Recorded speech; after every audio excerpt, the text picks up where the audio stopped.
Yep, it's California Edition. I'm Brad Pomerance, still on our roadshow in Gilroy, California, and we are joined by Lee Butler. He is the Development Center Manager for Gilroy, and I didn't realize that Gilroy is dead center in the middle of our high-speed rail line, the proposed high-speed rail line.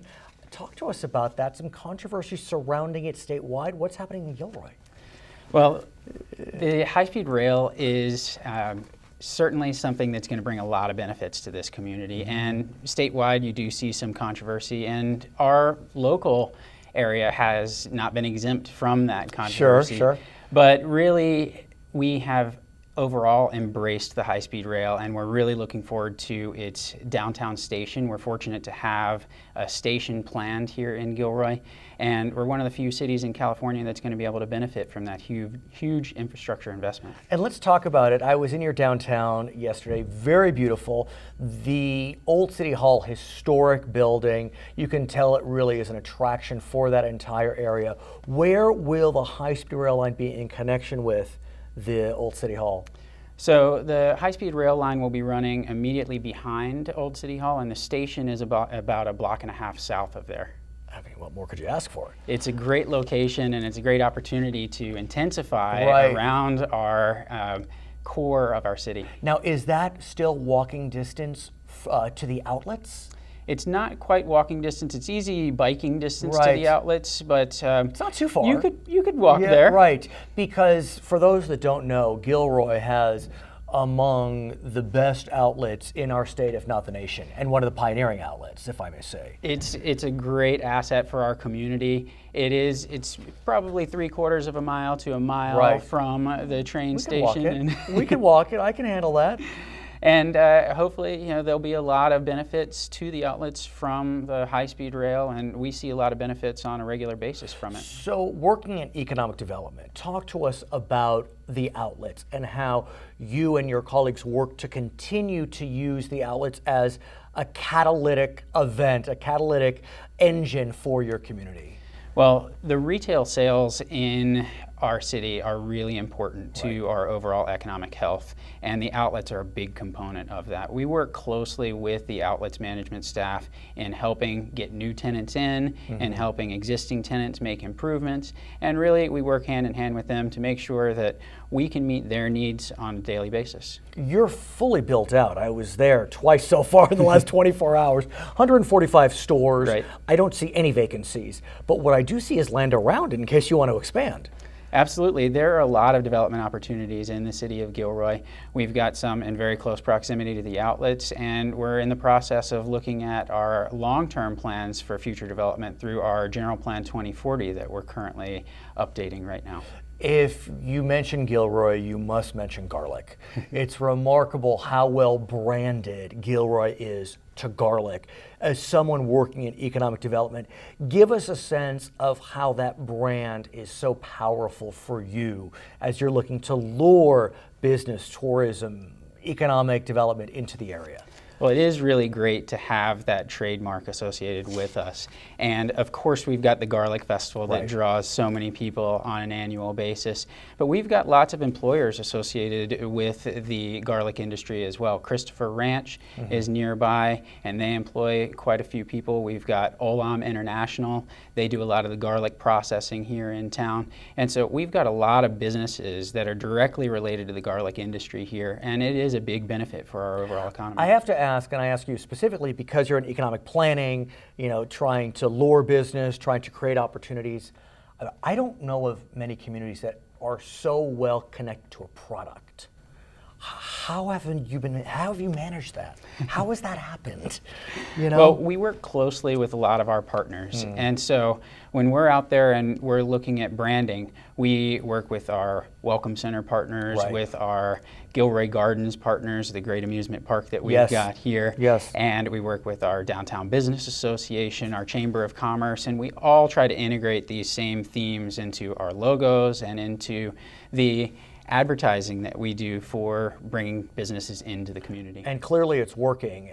Every Gilroy logo I see at the bottom of the G is that garlic clove. And it actually works. I mean, you never know. It could have gone the other way with the garlic clove, but it's working. Clearly, with garlic, we now know that this area is an ag community.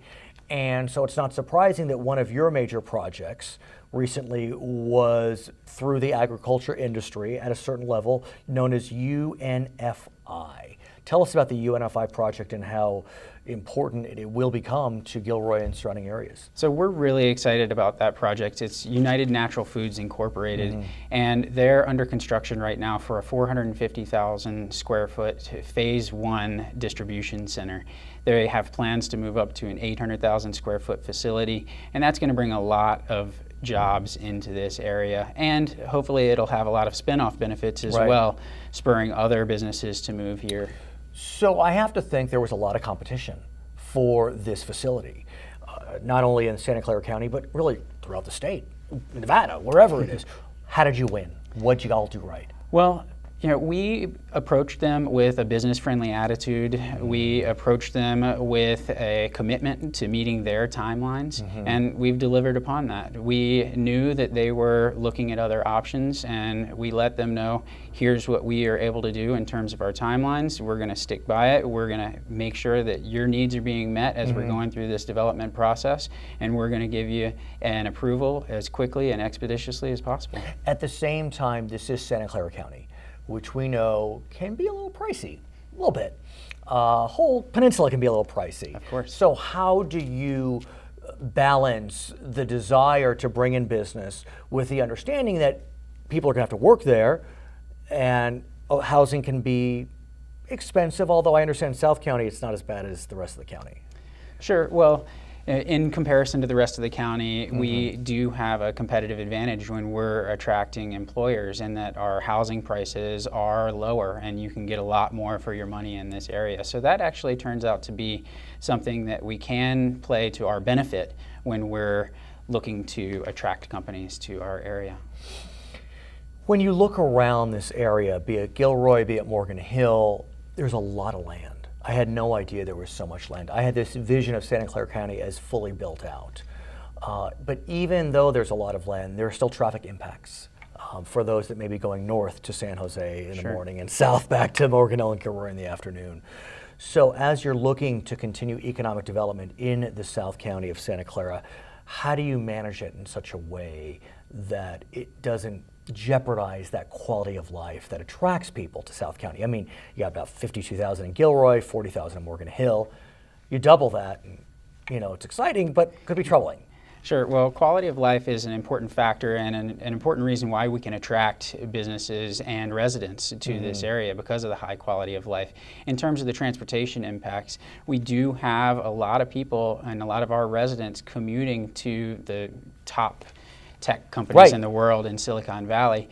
And so the more businesses that we can attract here, it's really creating a reverse commute and helping people find jobs in the communities where they're living versus having that commute further away. So how are those efforts proceeding? Are you being successful? I mean, taking nothing away from UNFI, but it's food processing, it's not high tech, and great jobs, no doubt. So taking nothing away from them, and congrats on that. But how do you lure those businesses to this area? Well, we look at symbiotic relationships between a variety of different businesses, and we've got many different industry sectors. We've got agricultural technology companies here, like Syngenta, and we have food processing manufacturers, so people that are making the stainless steel products that help go into the food processing facilities. So we've got a lot of symbiotic relationships between the companies that are already here, and we look to find businesses that are going to fit well within those niches. You're on the move. Yes, his name is Lee Butler. He is the Development Center Manager in Gilroy, which is where we are today.